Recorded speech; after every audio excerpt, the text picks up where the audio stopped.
Nenhuma criança aguenta o peso de ser a única fonte da felicidade da mãe. Será que eu tá sentindo falta de trabalhar significa que eu não amo tanto meu filho? Sinto cheiro de formiga, eu sinto cheiro de barata. E as pessoas achavam que eu tava ficando louco. Eles são médicos, eles sabem. Eu acho que você é uma pessoa superdotada. E a pessoa, como assim? Se tem mudanças muito drásticas de pensamento e comportamento por mais de 2, 3 semanas, precisa tomar cuidado. Grande maioria não é assim. O primeiro pós-parto, independente do quanto você está preparado, o quanto você queria e o quão tranquilo é, você passa por um luto de você mesmo.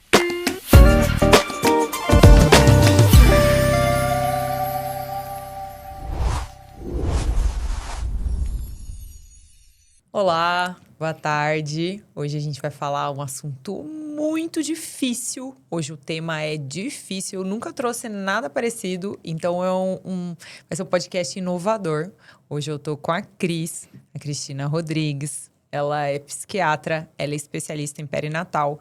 E hoje a gente vai falar de depressão pós-parto, neurodivergência, são assuntos muito comuns. E quem não teve aquela dúvida, será que eu tenho um TDAH? Então, hoje a gente vai falar desses assuntos muito legais e que eu quero aprender muito. Eu tenho certeza que vai ser um aprendizado para mim e para todas as pessoas que estão nos assistindo. Prazer, Cris.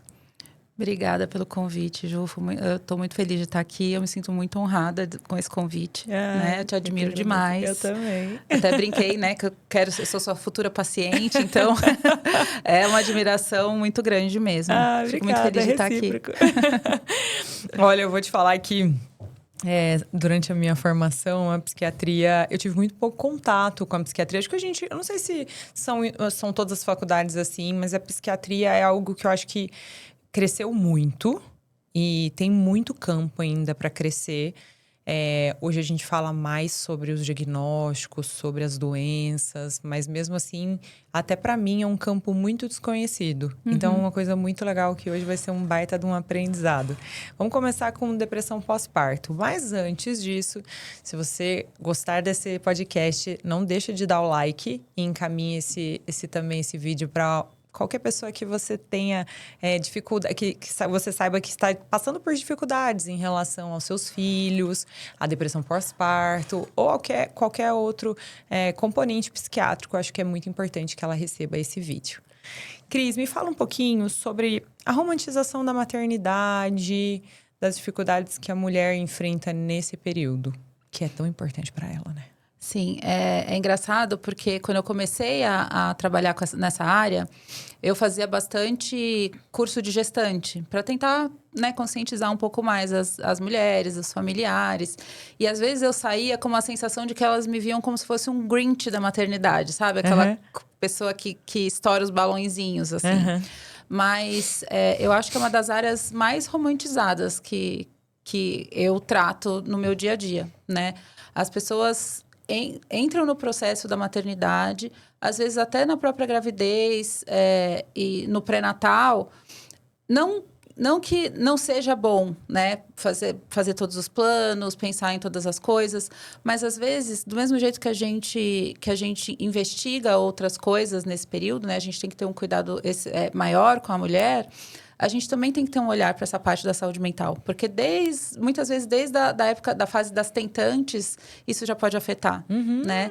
E é uma coisa que tem um impacto enorme, tanto na gravidez, quanto na adesão ao pré-natal, quanto no pós-parto, né? Então, a gente precisa saber que algumas coisas podem acontecer para a gente conseguir identificar depois, né? E mesmo quando a maternidade é saudável, ela não é um mar de rosas, né? Uhum. Então, a gente pensa na felicidade plena, na paixão à primeira vista, em estar se sentindo totalmente feliz. Realizada, geralmente não é assim, né? Os perrengues aparecem, e aí isso causa um choque, assim. Então, tem muita romantização, sim. Você, Cris, você passou por alguma dificuldade no seu parto? No meu parto, não. Mas na gravidez e no pós-parto, bastante, né? Hoje, na verdade, assim, a minha história, sendo psiquiatra perinatal, ela nasceu junto com a minha filha, né? Porque eu já era psiquiatra, né? Era muito mais focada em psiquiatria geral. E quando a Júlia nasceu, eu fiquei de licença, né? Bem imersa, assim, e bastante isolada. Não tive ajuda, não tinha babá, não tinha rede de apoio. E foi muito difícil para eu entender que eu estava num processo de adoecimento ali. Né? Precisou eu sair dessa licença, voltar a trabalhar para ter uma crise mesmo emocional. E aí procurei uma colega que diagnosticou, né, a minha depressão pós-parto. E olhando para trás, hoje em dia, eu vejo todos os sinais que eu investigo nas minhas pacientes, né? Então, assim, tinha muita coisa acontecendo durante esses 5, 6 meses que eu estava em casa com ela, que eu não consegui identificar, não tinha condição, e as pessoas que estavam em volta também não, né? Tanto a minha família quanto os médicos que me atenderam, que atendiam a Júlia, né? Então, foi aí que eu descobri que existe um abismo enorme na saúde mental da mulher. E aí eu comecei virou como se fosse como se fosse meu propósito mesmo, né? Isso é muito legal. Eu vejo muitas pessoas que passaram suas dificuldades e acabam levando a sua vida profissional para curar esses propósitos nossos, né? Que esses problemas que a gente passa ao longo da vida mesmo. Você falou uma coisa que é muito interessante. Quando a gente está passando, todo mundo acha que eles são médicos, eles sabem, né? Eu acho que quando com uma outra pessoa, eu acho que a gente consegue lidar muito bem com os problemas. Mas quando é com a gente ou com algum familiar, parece que o branco vem. Você parece que desconhece aqueles sinais e você vai empurrando com a barriga. Eu falo que o meu, né, não foi um problema, mas durante as minhas cirurgias plásticas, parece que eu emburreci. Eu falo para as pessoas, meu Deus, parece que eu ficava assim, sem saber a conduta, o que ia acontecer. Eu falava, meu Deus, será que isso é normal? Será que o que eu tô sentindo é normal? Então, é até importante a gente, às vezes, passar por essas coisas para a gente poder falar para as pacientes, né? Olha, é normal esse processo. Você vai ficar mais confusa, mais ansiosa. Será que é normal? Será que não é? E saber que tem um apoio. E quando a gente passa pelo problema, acho que a gente fica muito mais forte, até para poder orientar, né, as pacientes. Eu tenho certeza que hoje, quando você recebe uma paciente, né, de depressão pós-parto ou qualquer outro problema, você se sensibiliza muito mais, você consegue se identificar naquilo, né? Então é até mais fácil para você ajudar a outra pessoa. Sim, uma das coisas que eu faço, eu gosto muito de escrever, né? Eu comecei o meu Instagram na época da pandemia, até como um remédio para mim, assim, para o isolamento, né? Então, desde sempre, o meu Instagram fala muito sobre as minhas experiências, sobre o porquê eu faço o que eu faço, o que aconteceu comigo, por que eu quero que outras mulheres não passem por isso, né? Então, às vezes eu faço, até hoje, assim, eu dou uns depoimentos da época que a Jujuba era neném, né, que hoje eu identifico já como um adoecimento, e às vezes vem um monte de comentários falando, nossa, isso faz 10 anos e hoje eu descobri, ouvindo você, que talvez eu tivesse adoecido, né? Ou que assim, eu tenho uma pessoa próxima de mim que está passando por isso. Então, isso causa uma certa sensação de pertencimento e de acolhimento, né? Só de você poder falar, se sentir aliviada de colocar aquilo para fora, porque isso envolve, assim, pensamentos ruins, culpas, emoções que a gente não aprende a expressar, né? A gente aprende a guardar e esconder. Então, isso ajuda bastante, sim. Perfeito. E depressão pós-parto, quais sinais você identifica? Assim, você fala, é uma depressão pós-parto.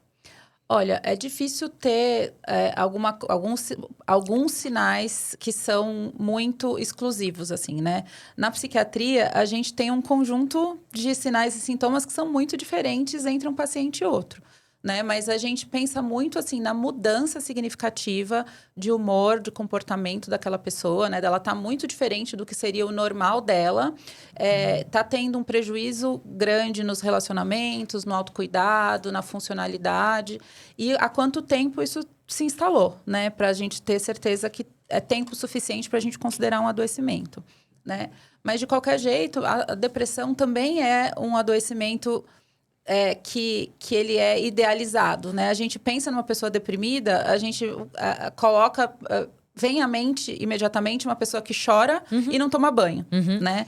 E, na verdade, não é o mais comum, né? Principalmente na mulher, 2 sintomas que são bem comuns de depressão, pós-parto ou não, são irritabilidade, né? Raiva, impaciência, reação desproporcional ao gatilho.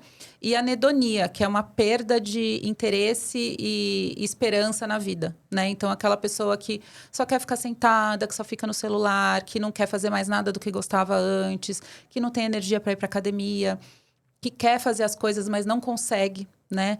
Então, são dois sinais que chamam bastante atenção. Quando a gente fala de maternidade, isso acaba envolvendo o relacionamento com o parceiro, o cuidado com a criança. Então, às vezes, assim, um foco muito grande em doenças, pensamentos intrusivos, catastrofização, ou um certo distanciamento também, discussões, ou uma centralização do cuidado da criança, no sentido de não achar que mais ninguém vai ser capaz de cuidar, né? Então, isso acaba criando conflitos com o parceiro, ou com as outras pessoas da rede de apoio. Mas, geralmente, assim, se tem mudanças muito drásticas de pensamento e comportamento por mais de 2, 3 semanas, precisa tomar cuidado. E é isso, assim, esse é o momento em que a família deve se preocupar. São 2 a 3 semanas depois do parto? Ou já no começo você já consegue identificar e já procurar ajuda? Qual o melhor momento para isso? Essas 2 ou 3 semanas seria mais ou menos o tempo que é o mínimo de duração de sintomas, né? Tá. Mas a depressão pós-parto, ela costuma começar algumas semanas após o parto, né? A gente tem algumas alterações de emoção no início do parto, que são mais fisiológicas mesmo. Mas a depressão, ela costuma se instalar depois de 3, 4 semanas ou até meses depois do parto, né? Então, assim, no comecinho, é mais normal e comum a mulher ficar um pouco mais melancólica, com certas dúvidas, né? Com uma sensação de arrependimento, mas isso passa, né? É autolimitado, que a gente chama. Né? Mas se a gente percebe que aquela paciente, que é a esposa, que é a filha, já tá com o neném em casa, assim, há um mês e pouco, e esses sintomas, né? Esse entristecimento, essa melancolia não melhora, já começa a acender uma luzinha, assim. Perfeito. E tratamento?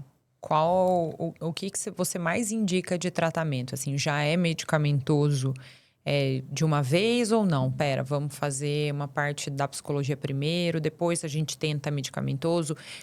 Como você avalia isso? Assim, qual a sua melhor conduta, né? Tá.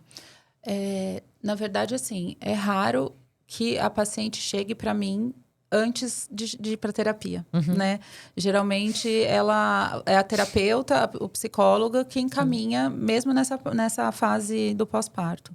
Mas, quando chega, eu diria que nenhum paciente meu sai sem indicação de terapia, porque é uma coisa que anda em paralelo. O remédio, ele vai te ajudar, mas a terapia que vai realmente sustentar as mudanças de pensamento, de comportamento, de hábitos, né? Então, assim, uma coisa não funciona bem sem a outra.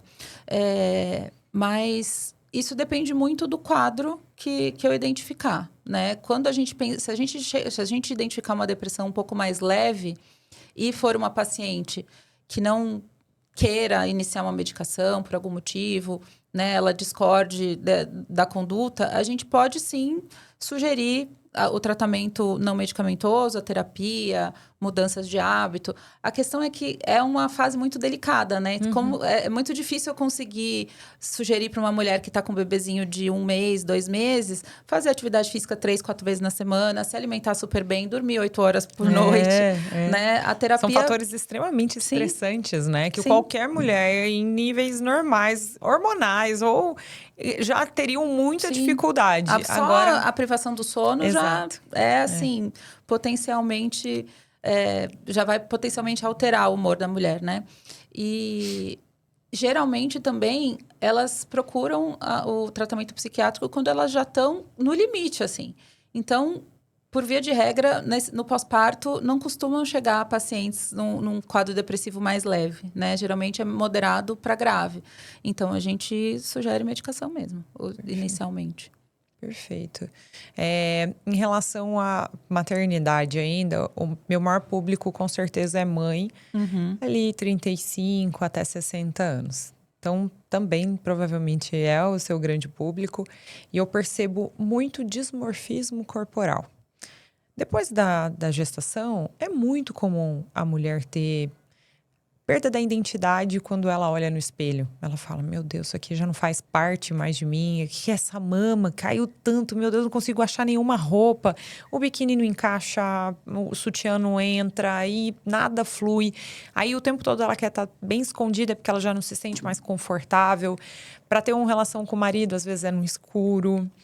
Mas eu tenho algumas pacientes que me preocupam muito. E você deve ver muito sobre isso. Que é aquela paciente, muitas vezes, que é magra e que não tem tantas alterações que justifiquem, mas ela não consegue enxergar aquilo no espelho. Como é a sua vivência com o dismorfismo corporal? E, além dos sintomas, né? Como é a sua conduta em relação a isso? Tá. Na verdade, assim, a gente está, infelizmente, entrando numa fase que isso vai começar a ser mais frequente ainda, né? Porque existem ciclos aí da vida da mulher em relação a padrões e a gente está entrando num processo, num momento bem perigoso, né? Em que a gente tem discutido muito que essa magreza extrema está voltando aí para moda, né? Não dá nem para falar, não daria nem para falar que isso é uma moda, mas acaba que está aparecendo bastante, assim, nas mulheres famosas, enfim. E o pior é que hoje a gente tem a caneta ainda, né? Que ajuda nesse emagrecimento extremo, Sim. né? E as pessoas têm ficado caquéticas, magras. Inclusive, assim, eu fui adolescente na época que o padrão de beleza era aquele heroína chique, né? Mas, não, exatamente, não existia caneta. Então, assim, era um corpo muito emagrecido, mas à base de restrição mesmo, né? A questão das canetas, ela ainda traz uma atrofia muscular, né? E o músculo é a saúde. A gente sabe que o que salva a vida numa UTI, por exemplo, é a quantidade de músculo que a gente tem, né? Então, isso passa realmente a ser muito mais preocupante. Então, como eu atendo uma grande maioria de mulheres também, eu convivo com isso, né? Não só o dismorfismo corporal, como transtornos alimentares, né? É muito comum, quando a gente investiga um pouco melhor, ter alguma coisa associada, né? Às vezes a gente recebe uma ansiedade, uma depressão, e a gente vai investigando um pouco mais, existe outra coisa ali, né? E sim, temos tratamento, né? O tratamento ajuda nisso, mas, mais uma vez, a terapia junto é o que impacta significativamente. É a base, né? do tratamento. A ressignificação da autoestima, do corpo, das diferenças de formatos, né, naturais, assim, a gente tem uma variedade de corpos enorme no Brasil, né? A gente tem uma miscigenação, pessoas que vieram de vários lugares, não tem um padrão de corpo, né? Então, a gente trabalha muito isso.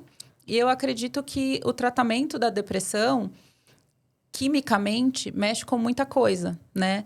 E isso associado com a terapia faz com que exista essa mudança de pensamento, de autoestima, de visão, né? Então, contribui bastante. Você falou da depressão. Existe, então, uma conexão do dismorfismo com a parte depressiva, com o componente depressivo? Existe. Existe. Interessante isso. Eu percebo nas minhas pacientes que elas são muito exigentes com elas, com as outras pessoas. Parece que elas querem realmente atingir uma perfeição que não existe. E assim, é isso. Eu acho que hoje a gente fica muito na dúvida do que realmente é dismorfismo, ou até por conta da internet, que vem trazer os corpos perfeitos, que ninguém sabe o quanto de Photoshop tem por trás daquilo. Photoshop, IA, testosterona, né? Gestrinona. Então, assim, a famosa bomba, chamam de suco, né? Suco, mas né? É muito difícil, né? Identificar o que é natural. E as pessoas que influenciam também não colaboram muito, né? É muito difícil, assim, pra gente que é profissional, a gente olha um corpo feminino ultra musculoso, né? Assim, com o glúteo grande, a cintura fina, o peito grande. É incompatível naturalmente, né? Ou você tem o bumbum grande e o peito pequeno, né? Então, você vê que aquilo tem alguma coisa extra, né? Um hormônio, uma IA para transformar aquilo. Mas as pessoas que estão postando, elas postam como se fosse só dieta e atividade física, né? Então, isso chega a ser até um pouco antiético, injusto, né? Deveria uma desinformação, ter uma né? etiquetinha, assim, de isso aqui tá errado, né? Então... É uma desinformação, né? E eu sempre falo que eu acho que a Virgínia fez muito isso. Ela passou por 3 gestações. Então, ela foi uma pessoa mais cheinha no passado. Ela não tinha aquele corpo escultural que ela tem hoje. E ela fez cirurgias plásticas, cirurgias, né? Bem no plural mesmo. Ela já fechou a diástase, ela faz muita atividade física, ela usa hormônio. E aí eu tenho muita paciente que, né, traz ela de referência e fala: eu quero ter esse abdômen seco sem nenhuma flacidez igual a Virgínia. Mas toda vez que a gente vai avaliar uma foto da Virgínia, ou ela tá sempre muito inclinada, ou ela nunca tá dobrada, né? Sim. E eu falo para as pacientes, olha, a gente não vai fazer essa comparação tão irreal. A gente vai trabalhar com o que você tem. É com a sua realidade, é com o seu corpo, porque eu não consigo fazer uma transformação óssea, muscular, estrutural. Então, acho que alinhar... Fisiológica, né? Fisiológica, acho que alinhar a expectativa é muito importante. E aí, nessa parte hormonal, é outra história. Porque, né, eu não tenho a mínima dúvida que deve ser uma delícia o hormônio masculino. Que mulher que não gostaria, né, de ter o aumento da libido, a pele de qualidade melhor, ganho de massa muscular. Mas a gente tem que trazer os problemas disso também. Sim. Então, nem tudo é só benefício. Então, acho que ela fez uma desinformação nesse sentido, porque é tudo postado como se fosse tudo muito fácil. Como se ela fizesse aqueles exercícios com caneleira dentro de casa e ficasse assim, né? É, bem isso. Então, isso é muito complicado, assim, principalmente para quem trabalha muito com a parte estética. Eu acho que esse dismorfismo vem também dessa desinformação. Ai, meu Deus, mas eu fui mãe e eu não tenho esse corpo. Ai, mas por que eu não... E o tempo todo essa comparação, e isso mexe muito com o psicológico das mulheres, Sim. né? Porque realmente a gestação traz muitas diferenças do corpo do que era, do que fica. Tem aquelas pacientes que conseguem manter o peso, ganham muito pouco peso, tem pele de qualidade boa. Mas a grande maioria não é assim. A grande maioria, às vezes, ganha mais peso, uma pele que fica mais estriada, e aí depois elas não se enxergam mais. Além de ter uma vida nova em casa, que chora, que não fala, que só grita, que chora para pedir, né? Porque que tá com fome, mas não sabe falar que tá com fome, que tá com dor, que tá com cólica. Ela ainda tem uma transformação dela, da parte física, da parte mental. Essa transformação, eu ainda diria que ela também acontece de dentro para fora. Mesmo quando a paciente engorda pouco, volta rápido para o peso.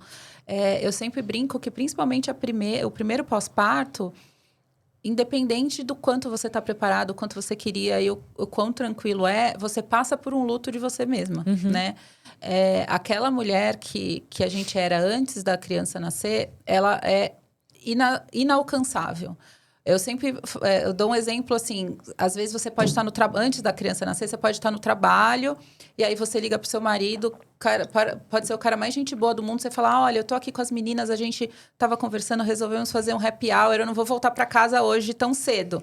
Isso é uma coisa que você nunca mais vai fazer, né? Você demora para conseguir fazer a coisa mais boba, que é ir na farmácia sozinho, né? Então, às vezes, ir no supermercado e deixar a criança com alguém vira um evento, né? Então, assim, a gente brigou muito para chegar onde a gente está em termos de independência, de centralização das coisas, né? De conseguir valorizar o nosso trabalho, de não ser considerada egoísta em relação a isso. E aí, a maternidade traz uma quebra, muitas vezes, do que a gente acredita. A gente vira e fala assim: nossa, mas por que eu fui fazer isso? Ou eu não imaginava que ia ser assim, né? Eu gosto tanto do meu trabalho. Será que eu estou sentindo falta de trabalhar? Significa que eu não amo tanto meu filho? Então, é um processo de muita reconstrução, né? A mulher que vai vir depois, ela é parte, sim, da mulher que era antes, mas com muitas mudanças, né? Então, às vezes, a gente fica comparando algo que a gente nunca mais vai conseguir ser. E isso faz com que tenha uma transformação no espelho também. É muito comum você abrir o seu armário, mesmo com o mesmo peso de antes, com o mesmo corpo, e você não gostar mais daquelas roupas, né? Não ser mais o seu gosto. Você fala assim: não tem mais essas roupas não tem cara de mãe, né? Então, é uma coisa que parece ser desconectada, mas sim, afeta até o seu gosto pessoal. sabe? Mas faz total sentido mesmo, né? Nasce uma mãe, nasce uma culpa. Uma culpa não, nascem várias culpas, né? Eu acho que se eu posso definir um sentimento de mãe, assim, por tudo que eu vivo ali, né? De ter o contato com as mães, é a culpa. É a culpa de estar deixando o filho para poder fazer uma cirurgia estética. É a culpa de querer se cuidar e não pegar esse dinheiro e dar tudo pro filho em roupa, em sapato, em coisas que, né, poderia acrescentar pro filho, em estudos, viagens, seja lá o que for. É a culpa de se ausentar e deixar o marido com a responsabilidade, ou a mãe com a responsabilidade de cuidar do filho. Então, é culpa por tudo. Eu vejo muitas mães deixando esse autocuidado por muito tempo. Eu tenho mães que falam, Ju, depois de 20 anos, agora que eu resolvi me cuidar. Porque agora que eu parei, olhei, o tempo passou e eu falei, nossa, como eu tô infeliz com o meu corpo. Depois de 25 anos. Eu tenho uma paciente que eu vou operar agora no final do ano. Os filhos acho que estão com 24, a outra com 23. Ela falou, nossa, agora, isso sempre me incomodou. E aí eu ficava, não, mas eu não posso deixar meus filhos para poder fazer isso. Então, esse autocuidado também é muito importante para ela, né? Tem uma coisa que eu falo muito para as minhas pacientes, é que, assim, a gente faz uma lista enorme de coisas para sermos consideradas boas mães, né? Mas o que realmente importa para a criança, para o filho, é que a mãe esteja saudável e esteja feliz, né? E a maternidade, ela não só não precisa, mas ela não deve ser um sacerdócio, né? Uma mulher que coloca todas as fichas nisso, ela não vai estar saudável e feliz o suficiente para conseguir criar aquela criança da melhor maneira possível. E tem o outro lado também. Nenhuma criança aguenta o peso de ser a única fonte da felicidade da mãe. Isso é algo que assim, a gente às vezes não enxerga, outra pessoa precisa falar, mas é um peso muito grande para uma criança carregar, né? Ela precisa ver a mãe se realizando em outras coisas. Principalmente filhos únicos, eu acho, né? Porque senão isso vai ter consequências, assim. Né? A maternidade é um relacionamento que, quando dá certo, acaba em separação. Né? A gente cria os nossos filhos para eles serem independentes, para eles terem segurança de que, quando eles precisarem, eles podem voltar, mas para eles irem seguir o caminho deles. Né? Então, a gente tem que também ter a consciência de que um dia a gente vai ficar de novo só a gente e o parceiro, só a gente se olhando no espelho, né? E tem que, aos poucos, ir investindo nisso, nessas outras relações, né? Porque essa relação com o filho, ela está fadada à separação em algum momento, né? Inclusive, o nosso objetivo é que eles tenham a família deles e a independência deles. A gente tem que desejar isso, né? Então, como que vai ser nesse futuro, né? Como vai ser o relacionamento com o marido, Sim. ou com os seus familiares. Então, acho que você falou, faz muito sentido. E é isso, assim, eu vejo muitas mães com um sacerdócio intenso e que não conseguem se desvincular dos filhos quando eles precisam. E aí criam uma dependência emocional, né? Para os filhos e para os pais. Isso é muito ruim para ambas as partes, né? Aí tem um lado da psiquiatria que tem crescido demais. E que cada vez, acho que também o que a gente estava falando ali no começo do podcast, né? Sobre as informações que chegam extra. Então, hoje a gente tem internet, tem telefone, tem muito meio de comunicação e o tempo todo a gente está distraído. E aí existe uma linha muito tênue, né? Entre essa distração e o real diagnóstico do TDAH. A gente vai falar um pouquinho sobre neurodivergência. Então, me conta um pouquinho sobre esse tema da neurodivergência. Esse é um tema que eu adoro, assim, eu tenho estudado muito, me focado bastante nisso. Cresceu muito a minha procura, né? Eu tenho uma conexão boa com os adultos jovens, assim, né? Porque eu sou uma pessoa meio geek, gosto de música, então eles me procuram e ficam. E tem tido muita busca por essa identificação, né? Esse diagnóstico. Então, assim, primeiro falando de o que é neurodivergência, esse é um termo guarda-chuva, né? Então, ele envolve muitas coisas, mas que ele descreve um funcionamento cerebral, né? Tanto de funcionamento fisiológico mesmo, anatômico, estrutural, mas que leva a um pensamento e um comportamento diferente da maior parte das pessoas, que são as pessoas que a gente considera típicas, né? Então, as pessoas neurodivergentes são pessoas de pensamento e funcionamento mental atípico. E isso envolve muitos diagnósticos e identificações, porque dentro desse termo, a gente tem transtornos, doenças e condições que não são doenças, né?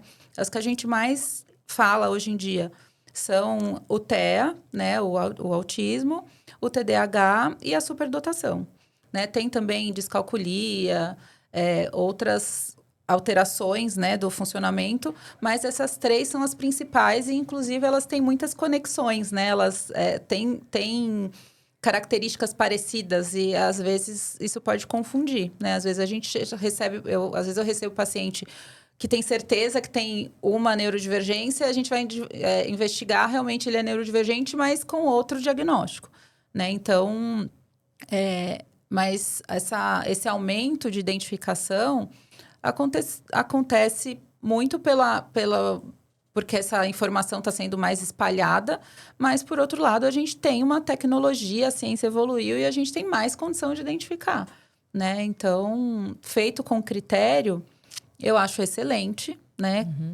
A gente vê que quanto mais cedo a gente identifica essas pessoas e consegue dar suporte, melhora a vida delas e mais menos sofrimento, né? Mais funcional ela se torna, né? Sim. Porque eu acho que o diagnóstico, ele é pesado e libertador. Sim. Porque até você fazer, né, o real diagnóstico, eu acho que é um curso grande, né? Não é uma coisa tão simples, né? Os diagnósticos de neurodivergência, eu vejo pacientes que ficam anos, às vezes, acompanhando por conta disso, né? Que realmente os sintomas aí, os sinais, às vezes, se misturam muito. E aí, existe, às vezes, uma dúvida naquele diagnóstico. Você precisa acompanhar a pessoa mais a longo prazo, né? Sim. Qual o diagnóstico que você mais faz na sua rotina de neurodivergência? Ultimamente é superdotação. Superdotação. E como você identifica isso? Na verdade, assim, existem, né? A gente acaba tomando um pouco de cuidado com alguns termos. A superdotação não é um diagnóstico, é uma identificação, porque a superdotação isoladamente não é uma doença, né? Mas é algo, eu acho que dentro das neurodivergências é o que menos tinha sido visto até então. Agora a gente está tendo um boom de informações sobre isso, mas a grande maioria dos pacientes, meus pacientes que foram identificados, eles não chegaram com essa hipótese, assim, eu acho que eu sou superdotado. As pessoas não têm isso em mente, né? As pessoas acham que a superdotação é uma coisa incrível, é aquela pessoa que vai criar fórmulas matemáticas e que sonha com o xadrez, né? Então, tem um estereótipo muito fechadinho, que é muito diferente da realidade.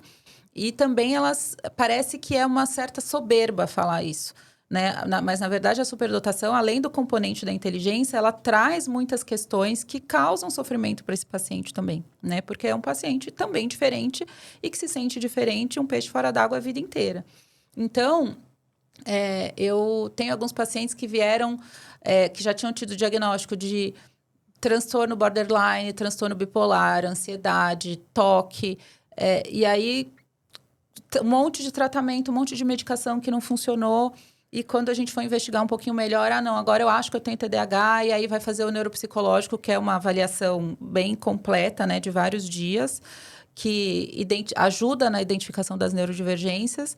E aí, dentro da avaliação neuropsicológica, vem a parte não só da inteligência, mas da empatia, de outras coisas que ajudam a gente a pensar nesse diagnóstico, né? E a grande maioria das vezes, eu viro para a pessoa e falo assim, eu acho que você é uma pessoa superdotada. E a pessoa, como assim? Eu sempre achei, sei lá, pelo contrário, eu tenho, assim, uma síndrome do impostor, eu acho que eu sou uma farsa, né? Por causa dessa...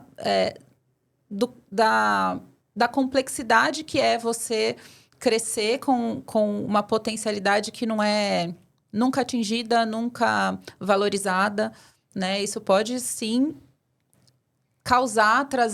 ser um gatilho para outros adoecimentos, né? Então, é comum receber pessoas que estão adoecidas, mas que esse adoecimento vem de uma falta de identificação precoce mesmo, né? Então, hoje em dia, eu tenho tido... Eu até criei um grupo, assim, para eles se conhecerem, enfim, de bastante paciente com essa identificação.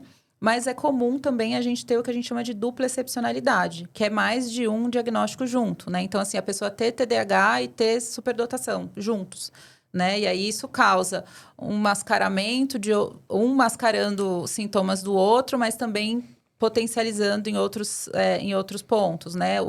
O autismo e a superdotação também, né? Uma coisa não exclui a outra, né? Elas podem acontecer ao mesmo tempo, né? Mas, assim, recentemente, o que mais tem aparecido é isso. É isso. E quando você suspeita, quais são os sinais e sintomas, assim, que você olha e fala, eu acho que é?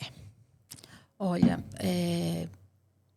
é engraçado, porque agora que eu tô com o olhar mais treinado, assim, eu sempre, né, faço o processo de avaliação do paciente, peço para ele contar sobre ele, né, sobre a vida atual, e aí pergunto um pouco mais sobre infância, adolescência, enfim. Então, tem algumas coisas que podem dar dica, assim, né? Então, principalmente quando é um paciente que vem com uma suspeita de uma neurodivergência, né? Acho que eu tenho TDAH, acho que eu sou autista, e não encaixa muito bem, né? Então, assim, quando a gente pensa na superdotação, existem várias teorias, né? Mas uma das que a gente mais acredita é que a pessoa superdotada, ela tem os neurônios mais potentes, assim. Os neurônios, eles têm mais dendritos, né? Que são a parte dos neurônios que fazem a comunicação, as sinapses. Isso faz com que ele tenha facilidade de aprender, principalmente as coisas de próprio interesse, né? Então, é um paciente com histórico de inteligência acima da média, de ter muita facilidade na escola, de aprender por osmose, de ser aquela pessoa mesmo que, assim, que é o mais bagunceiro, mas mesmo assim só tirava 9, 9,5, 10. Ou que, de repente, tinha umas certas questões de comportamento, no sentido de ser muito questionador, de perguntar sempre o porquê das coisas, mas ainda assim terminar as tarefas muito rápido e ficar ali bagunçando, agitando, entediado, né? Então, esse componente da inteligência é importante, né? Até nos marcos de desenvolvimento, quando a gente investiga um pouco melhor. Mas, ao mesmo tempo, em paralelo, a gente encontra pessoas que sempre foram rotuladas de serem dramáticas, de terem a emoção muito à flor da pele. Porque esse aumento do potencial do neurônio, ele não é exclusivo do aprendizado. Ele também potencializa as emoções, ele potencializa os sentidos. Então, assim, aquela criança que achava que tudo apertava, que a etiqueta incomodava, que o barulho era isso, que a luz incomodava, que sentia cheiro, assim. E aí começam as coisas que as pessoas às vezes chegam e elas nunca contaram isso para ninguém, mas elas falam assim, eu achava que eu tinha superpoderes. Então, assim, eu sinto cheiro de formiga, eu sinto cheiro de barata. E as pessoas achavam que eu estava ficando louca, e aí, de repente, aparecia realmente a barata. Ou eu sempre senti que eu tenho consciência durante o sonho, né? Eu tô sonhando e aí eu falo assim, não, isso aqui é só um sonho, eu vou acordar, esse sonho tá chato, eu vou mudar o rumo do meu sonho, né? Então, é uma mente que tá ligada o tempo todo, né? Até quando dorme, até quando descansa. Os pensamentos, eles são simultâneos, muitas vezes eles se atropelam, eles têm um formato arborizado da pessoa começar a falar uma coisa e parar lá longe, ninguém entende porque como que ela foi parar ali, né? Então, assim, amplia muito essa questão das emoções. Às vezes ela se frustra, a criança, né? Se frustra muito muito intensamente com coisas que aparentemente são bobas, né? Então, assim, o desenho não ficou bonito, chora, rasga, a letra tá feia, escreve mais várias vezes e sofre muito profundamente com coisas de adulto, assim. Então, vê que tá tendo uma guerra, fica pensando na guerra, fica chorando por causa das crianças da guerra. Então, assim, é uma coisa que é uma inteligência acima da média, em paralelo com uma emoção muito intensa e uma capacidade intelectual difere muito da idade. Então, assim, um vocabulário muito rico para a idade, assuntos muito, muito diferentes. Geralmente, foram crianças que se davam muito melhor com adultos do que com crianças da idade dela, né? Porque tinha muito conflito com a criança, com outras crianças. Mas também tinha conflito com o adulto, porque o adulto a via como uma criança teimosa, intransigente, questionadora, né? Então, quando tem um histórico, assim, né, dessa questão da inteligência, principalmente na infância e na adolescência, é uma luzinha que se acende.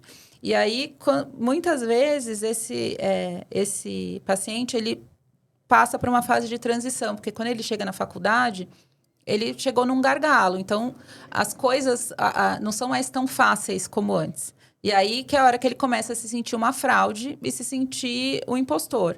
Porque uma pessoa que tem muita facilidade de aprendizado, ela não aprende a estudar. Ela aprende, assim, ela tá prestando atenção na aula, ela escuta aquilo, faz a prova, passou, tá tudo bem. E aí ela chega na faculdade, às vezes faculdade de medicina, de engenharia, e aí, assim, é uma coisa muito mais complexa. E aí ela não consegue mais aprender com tanta facilidade, nunca ninguém ensinou ela a sentar e estudar. E aí começa a ter notas mais médias, criar um bloqueio, assim, de uma sensação de que eu sou uma fraude, eu sou um impostor, eu enganei todo mundo. E aí começa a ter um comportamento de evitação de muita coisa, ou de perfeccionismo, porque fica inseguro. Então, às vezes, tem que entregar X, ela entrega X mais Y mais Z, porque se ela entregar só o básico, ela vai achar que ela não vai dar conta. E isso começa a criar um processo de ansiedade, de culpa, de entristecimento. E muitas vezes essa pessoa cria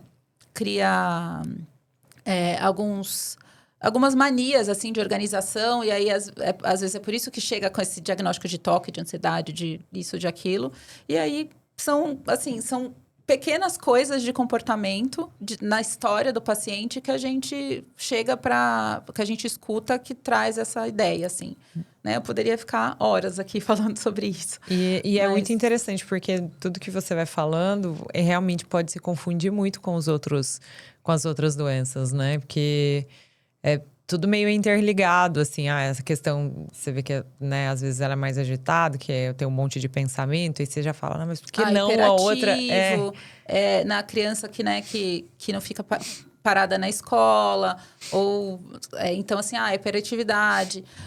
Às vezes, como começa a ter essa dificuldade de estudar, de se concentrar, né? Não, acho que eu tenho TDAH. Mas, assim, o TDAH é uma coisa que é desde a infância.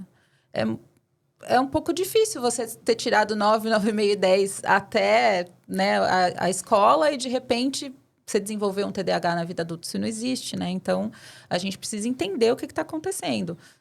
Várias coisas podem alterar a nossa questão cognitiva, né? Não só a neurodivergência, mas o TDAH, por exemplo, é um diagnóstico que, quando a gente investiga, ele está presente com prejuízo desde a infância.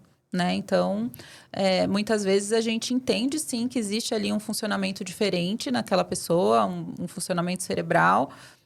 É possível que seja uma neurodivergência, mas alguma coisa não fecha no outro diagnóstico, né? Então, a gente tem que investigar um pouquinho melhor.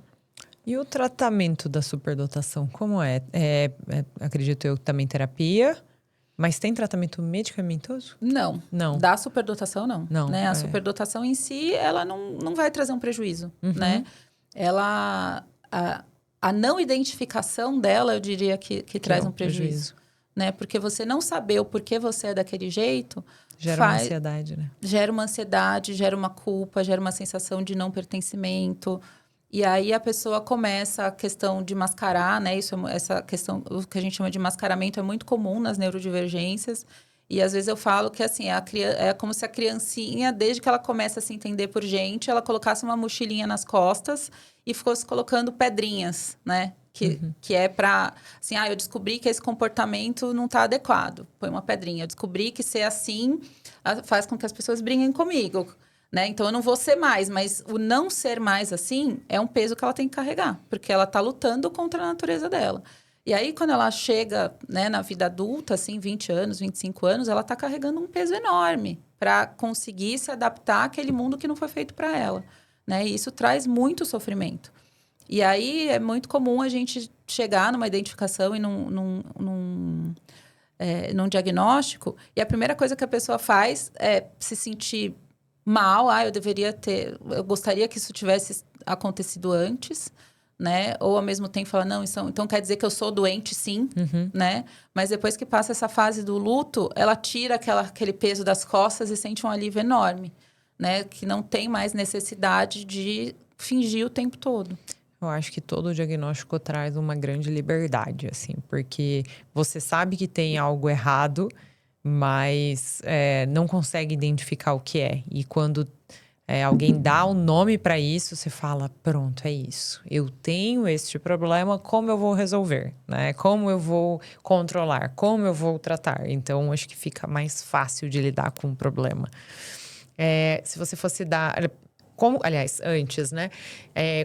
Qual o tempo do diagnóstico? Assim, qual é o mais comum? É mais comum você fazer esse diagnóstico na fase adulta, da neurodivergência, ou na fase criança-adolescente?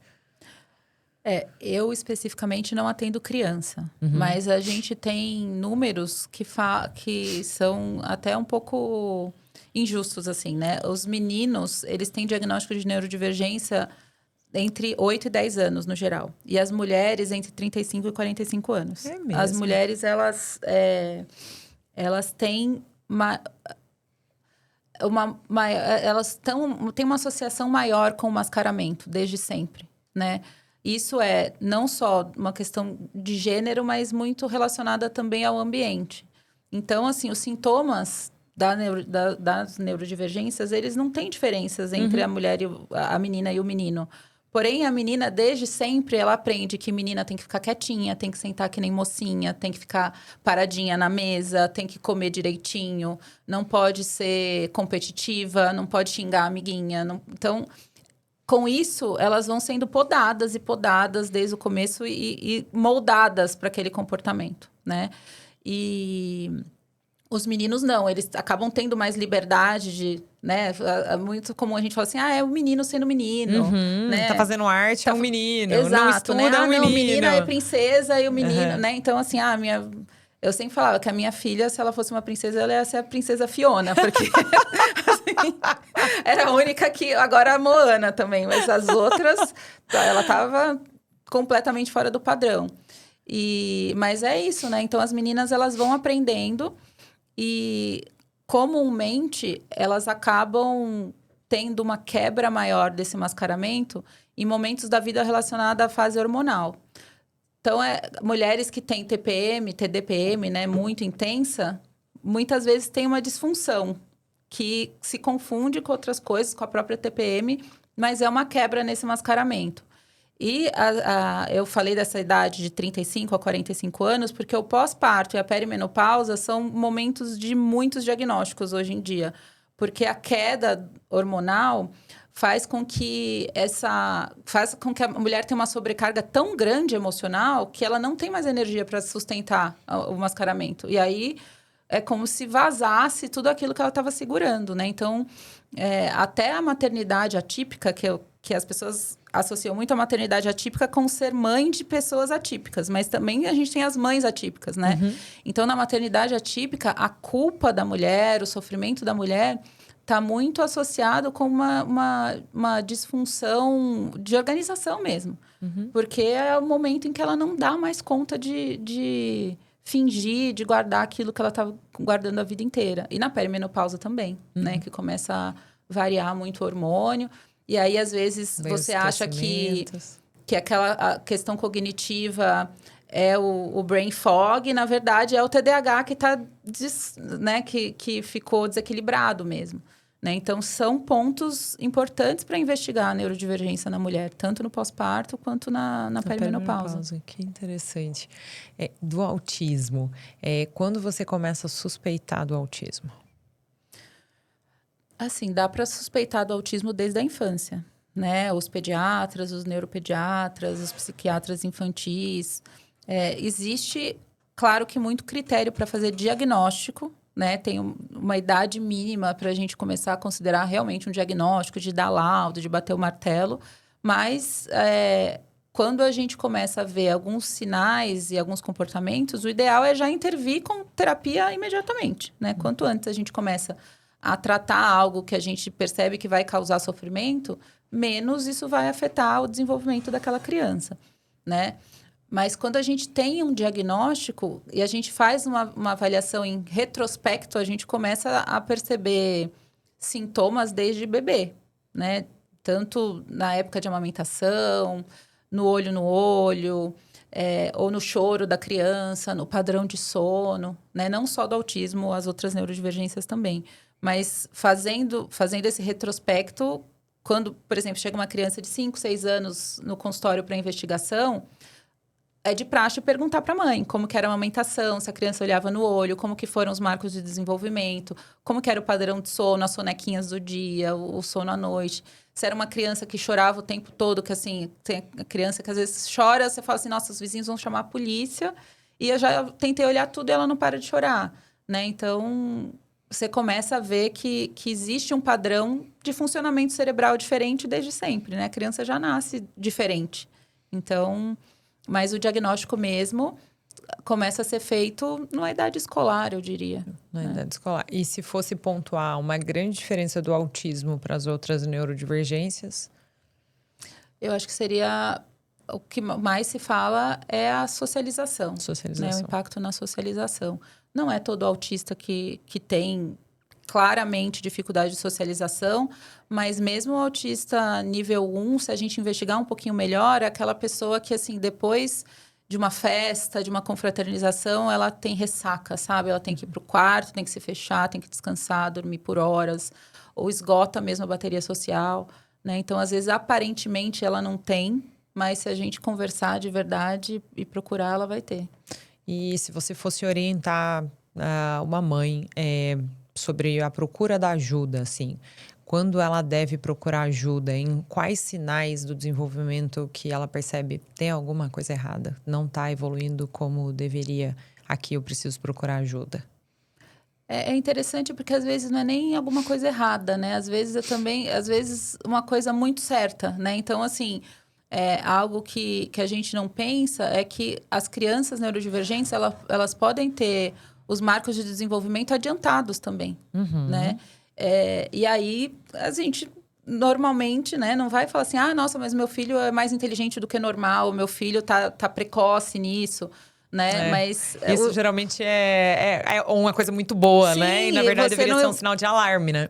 Na verdade é um sinal de que ele pode ser diferente, né? Então, porque mais uma vez, quanto antes a gente começar a falar com aquela pessoa pequena na linguagem que ela vai entender, né? Que é assim, traduzir a linguagem típica para o atípico, menos ela vai sofrer, né? Então, o ideal seria que não só as mães, mas principalmente os profissionais que lidam com as crianças, saibam diferenciar o mais comum, né? O comportamento típico do atípico. E que exista uma perda desse preconceito de se falar de neurodivergência, né? Então, assim, se de repente o pediatra também, ele pode ficar um pouco inibido em identificar, falar assim, não, eu vou falar para essa mãe que talvez o filho dela seja neurodivergente, e ela vai se ofender, vai ficar chateada, vai ficar triste, enfim. Então, assim, tanto o profissional começar a identificar e colocar uma luzinha, mesmo que seja assim, uma observação do prontuário, eu preciso continuar observando isso nessa criança quando ela vier aqui, né? Quanto a mãe, quando identificar coisas que saem muito daquela reguinha que a gente usa, né? Procurar ajuda mesmo, né? Procurar uma terapeuta ocupacional, procurar um neurologista, conversar com o pediatra, conversar com outras mães, né? Falar na escola. São muitas pessoas que podem identificar o que é um comportamento típico de um atípico da criança, né? E saber que você ser atípico não é você ser doente, necessariamente, né? A doença está muito mais associada ao não acolhimento daquilo do que da condição em si, né? Eu acho que eles poderiam mudar o nome típico, que é atípico, né? Eu acho que isso já gera, para quem escuta, assim, uma exclusão, né? Porque, por que eu sou atípico? Né? Porque eu sou diferente. Então, eu acho que falar desses assuntos, eles, assim, torna tudo muito mais leve, muito mais fácil. Ainda bem que a medicina tem evoluído para os diagnósticos mais precoces, mas ainda assim existem grandes tabus e muita dificuldade em se falar sobre isso para os familiares e até para os familiares terem esse diagnóstico.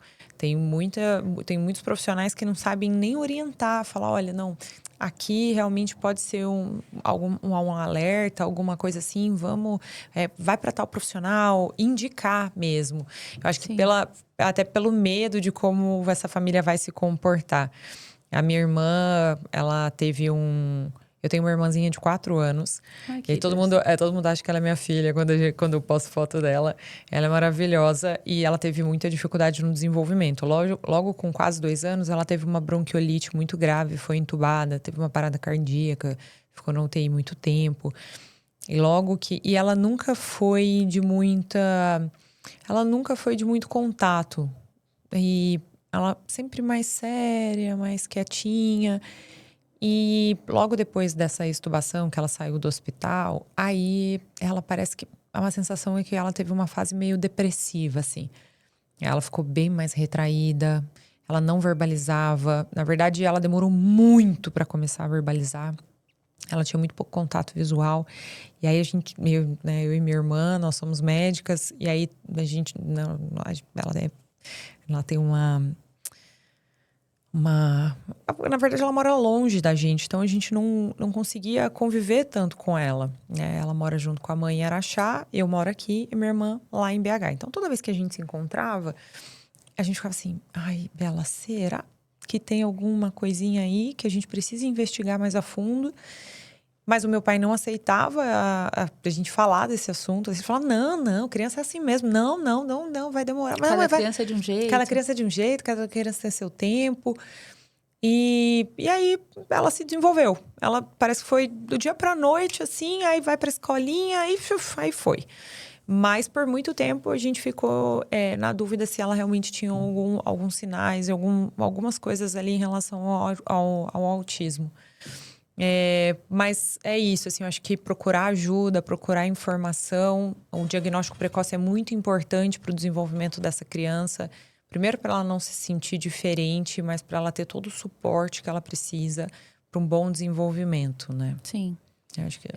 a psiquiatria, ela sofre muito disso, né? Eu acho que o preconceito está muito ligado à questão da saúde mental ainda. Apesar de a gente ter percorrido um caminho enorme com a pandemia, com o isolamento, com a popularização da questão da saúde mental, ainda existe muito preconceito. No geral, eu ouço muito de amigas ginecologistas que elas, às vezes, têm medo de falar para a puérpera procurar um psiquiatra, da paciente se ofender. É engraçado que, assim, eu tenho uma amigona que é dermato, e uma vez a gente estava num evento, assim, ao ar livre, e a gente estava numa fila, e a moça que estava na frente tinha uma pinta nas costas, e a minha amiga virou e falou assim, isso é um câncer de pele. E ela cutucou a moça e falou assim, olha, eu sou médica dermatologista, você tem um sinal nas suas costas e você precisa procurar um médico, né? E aí, assim, até me arrepia, porque, assim, potencialmente ela pode ter salvado a vida da moça, né? E, ao mesmo tempo, às vezes, eu vejo crianças que convivem com a minha filha ou convivem comigo, que você olha assim, você fala, gente, tem um comportamento aí que pode ser algo diferente, essa criança precisa de suporte. Mas mesmo sendo pessoas próximas, filhos de amigos, eu tenho receio de virar e falar assim, você já levou seu filho num psiquiatra? Você já levou seu filho num neurologista infantil? Também com esse medo de falar assim, não, cuida da sua vida, sabe? Uhum. Você está se metendo, não tem nada de errado com meu filho. E não é falar que tem alguma coisa de errada, né? É querer realmente que aquela criança, né, seja acolhida. Sim. Né? Então, sim, a gente ainda passa por esse preconceito mesmo. E demais, eu vou te falar, como médica também, eu tenho muita dificuldade em sinalizar uma paciente quando eu percebo que algo não está evoluindo tão bem. Eu tenho uma proximidade muito grande com as minhas pacientes, assim. Então, eu vejo ali no olhar quando tem algo acontecendo. Muitas conseguem disfarçar, né? Mas a grande maioria eu consigo ver no olhar. Eu acho que a minha maior dificuldade é identificar sinais de dismorfismo e falar para a paciente, porque ela sempre acha que, A minha cirurgia, né? Eu tenho muitas pacientes, infelizmente, que já passaram por algum processo, foi traumático e elas não gostaram do resultado.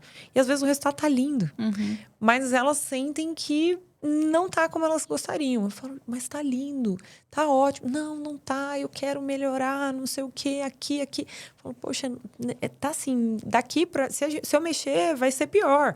Aqui eu preciso... Pode ser que eu cause um dano e não um benefício.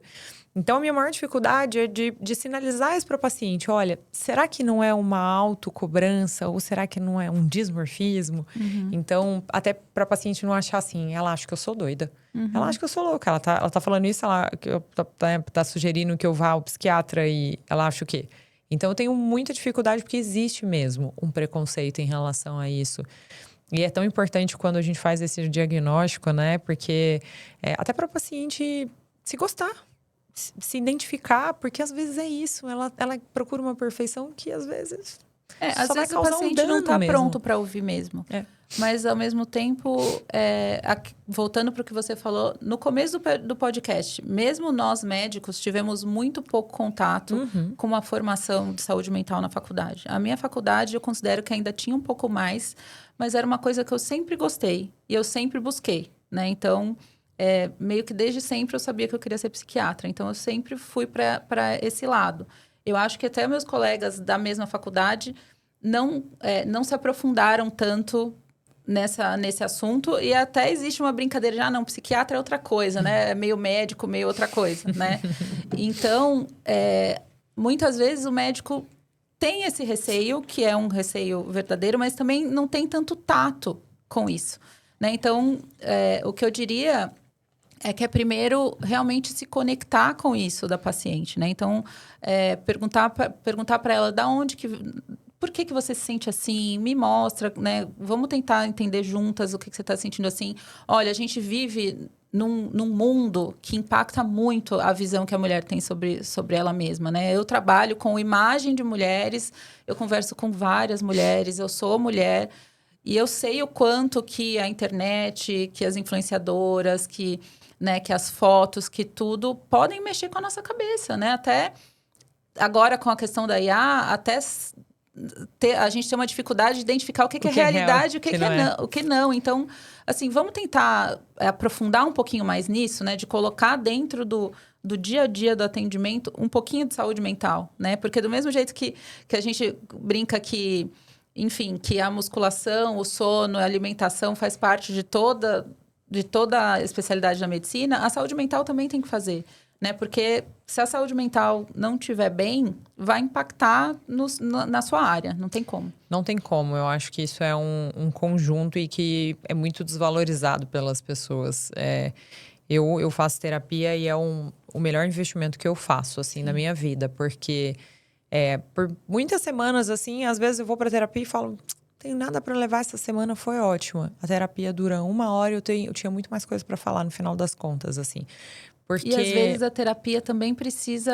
É um espaço para você levar coisas positivas, para você conseguir valorizar aquilo de bom que aconteceu. Porque às vezes a gente pensa isso mesmo. Eu não tenho nada de ruim, por que eu vou para terapia?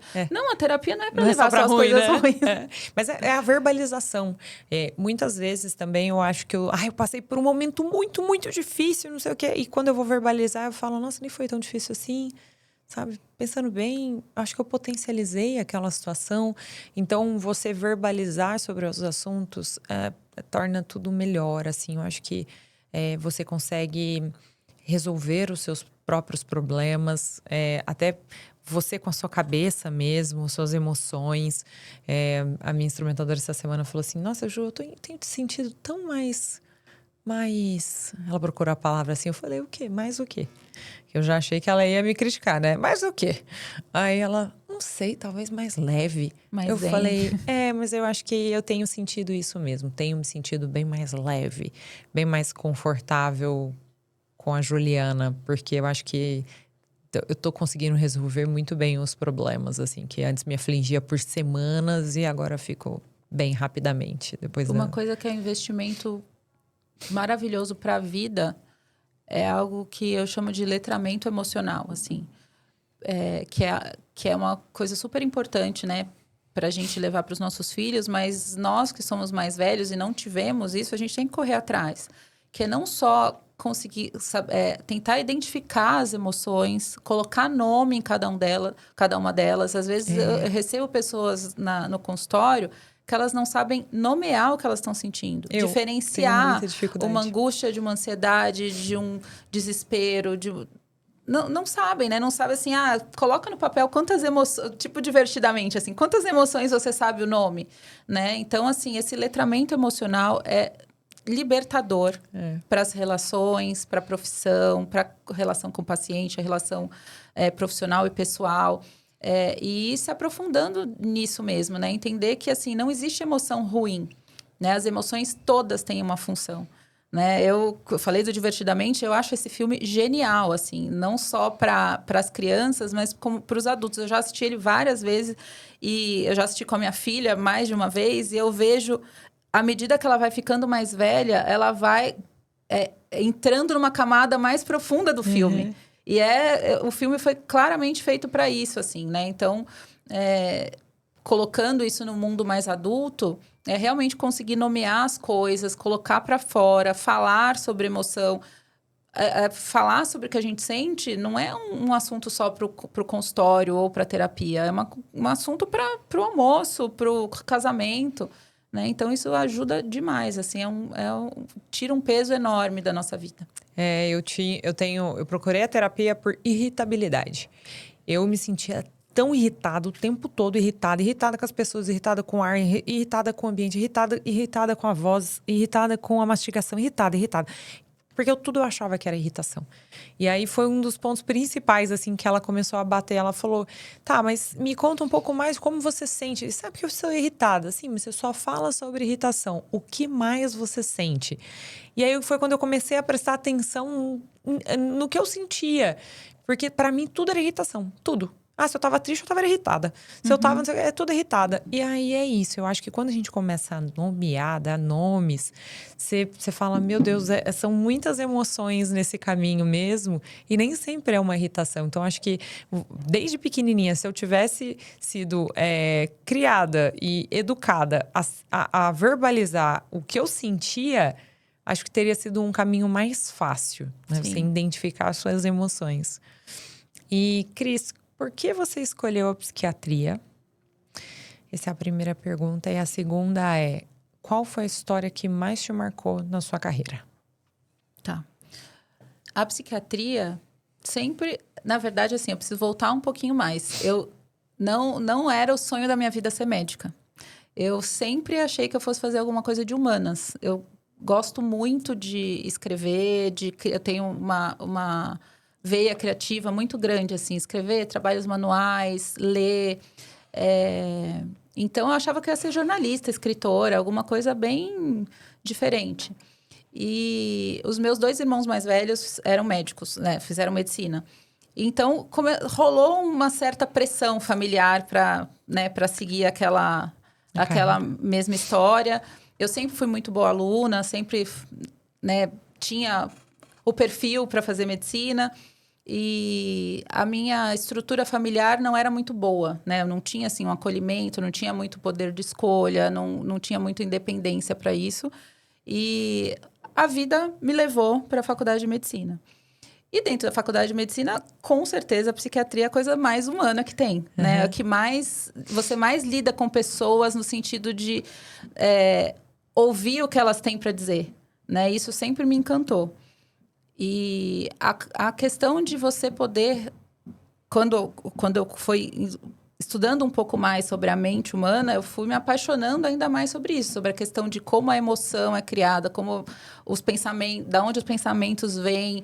E saber que aquilo pode... Que a mudança de algumas substâncias lá dentro do seu cérebro pode trazer um adoecimento, mas ao mesmo tempo você consegue fazer com que aquele adoecimento melhore, isso foi me encantando, assim, né?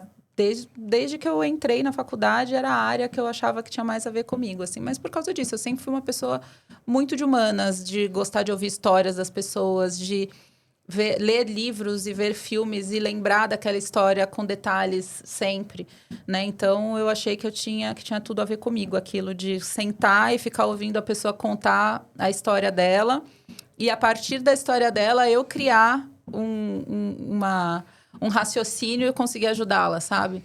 É uma coisa que envolve muito mais a minha mente e a da pessoa do que outras ferramentas que a medicina ensina e que eu não sei se eu seria capaz de conseguir fazer, sabe? Legal. Então, foi por isso. E assim, qual foi a paciente que mais me marcou? Na verdade, é difícil escolher uma, né? São várias, Principalmente trabalhando muito com mulheres e mães nessa fase. Mas eu posso dizer que o que mais me marca na minha carreira é quando a paciente chega com uma história de sofrimento e adoecimento enorme e muitas vezes até com resistência, né? Às vezes assim, eu vim porque me obrigaram, eu vim porque eu tô no fundo do poço, eu não tenho outra escolha, é minha última opção. E aí, assim, rapidamente, pode parecer muito tempo a gente falar que, assim, um remédio, um antidepressivo vai demorar 3 semanas, 2 meses para começar a fazer efeito. Mas para alguém que está sofrendo muito por muito tempo, isso é rápido. E aí, é comum a mulher voltar na outra consulta e falar assim, doutora, eu voltei a ser eu mesma. Isso é uma delícia, Você né? me devolveu algo que eu achava que eu nunca mais ia ter. Né? Eu até fico emocionada, assim. Então, eu amo ouvir assim, isso nesse também. dia, é o dia que... Nossa, meu coração fica cheio, assim. Eu tenho vontade de contar para todo mundo, sabe? É para isso que eu faço o que eu faço, né? Então, ouvir de uma mãe que... agora eu consigo me conectar de verdade com meu filho. Agora eu estou entendendo realmente a parte boa da maternidade. Isso é muito, muito legal. E outro dia eu estava... Foi no Dia das Mães, eu fui no shopping com a Jujuba. E a gente estava numa loja, assim, olhando. E veio uma paciente minha, que é muito querida, mas... Ela falou, faz tempo que eu não passo com você. Por questões de organização financeira, enfim. Mas eu sou sua fã, eu devo muito a você. Eu nunca seria a mãe que eu sou se não fosse por você. E foi muito significativo, porque a Júlia estava lá. E aí, assim... É uma coisa que nós, mulheres, a gente tem essa questão também, né? De, eu vou deixar minha filha, eu vou deixar meu posto de maternidade para trabalhar, né? Mas, ao mesmo tempo, ela virou e falou assim, nossa, mamãe, você fez muito bem para essa sua paciente, delícia, né? Muito legal o que você faz. Ai, Então, que legal. foi um Fico dia até muito, muito emocionada. especial, assim. A gente... Olha, fiquei emocionada mesmo. A gente lidar com coisas diferentes, mas não deixa de ser uma transformação, Sim. né? Você faz uma transformação mental e eu faço uma transformação visual, né? De estética. E eu recebo muito essas mensagens e eu acho que é o que mais enche meu dia de felicidade e satisfação. E são mensagens que aparecem literalmente do nada. Tá bem ali, às vezes no final do dia, cansada, chegou do trabalho e aí tem uma mensagem muito amorosa de uma paciente, assim, falando sobre a transformação no espelho, a transformação da autoestima. Então, são duas coisas que são diferentes, mas que são, no final das contas, elas são iguais. Muito importantes. Muito importantes. São muito importantes. E é como a mulher se enxerga. Eu falo que uma mulher infeliz, seja ela da forma que ela estiver, mas se ela estiver infeliz, ela contamina todo o ambiente. Então, isso é ruim para o filho, para o marido, para o trabalho, para ela, para quem convive. Então, eu falo para o marido, olha, se você visse como vai ser sua mulher depois da cirurgia, eu apoiaria, porque vai ser uma transformação ambiental. Eu falo, Sim. E é isso. A autoestima está intimamente relacionada com a saúde mental. Não, às vezes a gente pergunta, né, para paciente, assim, fazer uma lista das pessoas que ela mais ama, né? E é muito comum ela não se colocar nessa lista, né? E isso é uma coisa inconcebível, assim. A gente tem que se amar para a gente poder dar algo para o outro, né? E pessoas que precisam da gente, né? Quando a gente fala de filhos, quando a gente fala de um relacionamento saudável, a gente tem que estar bem para poder doar alguma coisa, né? Então, essa questão de autoestima, de autoimagem, do físico, isso não é fútil, né? Isso Não. tá muito relacionado com a saúde mental. Não tem legal. Isso é muito legal mesmo. Ai, Cris, foi muito legal. Eu Amei. gostei muito Nossa, também. eu fiquei muito feliz. Eu tenho certeza que, nossa, as mulheres vão amar ouvir esse podcast, porque tem muito assunto que elas têm muita dificuldade ao longo da vida, né? Ela como mãe, depois ela com o filho, quando ela tem que procurar ajuda. Tenho certeza que a gente vai ajudar muitas pessoas com esse podcast. Muito obrigada. Ai, obrigada a você por ter me chamado. Eu ficaria aqui mais 1 hora. Eu também, com certeza. São assuntos que eu falo que uma das coisas que eu mais amo em fazer podcast é o quanto eu aprendo. E o assunto da psiquiatria, como eu tive muito pouco contato na faculdade, são assuntos que realmente são muito distantes da minha realidade, né? Alguns mais íntimos, mas mesmo assim eu tenho pouco contato. Então, eu aprendi muito com esse podcast. Eu tenho muitas perguntas ainda para fazer para o próximo. Fico feliz. Vamos marcar, então. Muito prazer. Obrigada, viu? Obrigada a você, Ju. E esse foi mais um podcast maravilhoso. Encaminhe isso para uma mulher que está passando por uma dificuldade, por uma mãe, que vai ser, eu tenho certeza que ela vai crescer muito com todas essas orientações.